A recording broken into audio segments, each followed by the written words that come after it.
तर आणखी एक update, Goregaon Nesco centre concert drugs प्रकरणामध्ये सुनील प्रभू आता आक्रमक झालेत. नेस्को प्रशासनाचा राजकीय दबाव आणून अनधिकृत कारभार सुरू असल्याचा आरोप प्रभूंनी केला आहे. नेस्कोचे मालक कृष्णा पटेल यांना अटक करण्याची मागणी प्रभूंनी केलेली आहे. कृष्णा पटेल हे पोलिसांवर राजकीय दबाव आणत असल्याचा आरोप त्यांनी केला आहे. इकडे असणारे जे कंपनीचे डायरेक्टर आहेत किंवा वरिष्ठ अधिकारी आहेत ते असं सांगतात की सत्तेतल्या वरिष्ठ नेतृत्वाशी आमचे चांगले संबंध आहेत असं घाबरवून ते पोलीस अधिकारी, BMCचे अधिकारी, फायर ब्रिगेडवाले यांच्याकडनं परवानग्या आणतात. कळलं की नाही. आणि हा व्यवस्थित इकडे इव्हेंट सुरू असतो.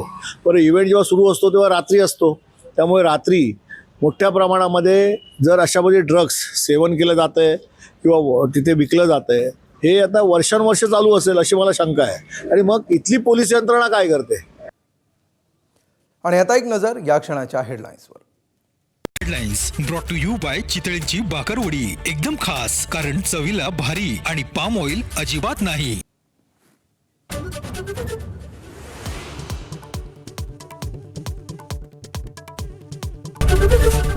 ABP माझा, उघडा डोळे बघा नीट.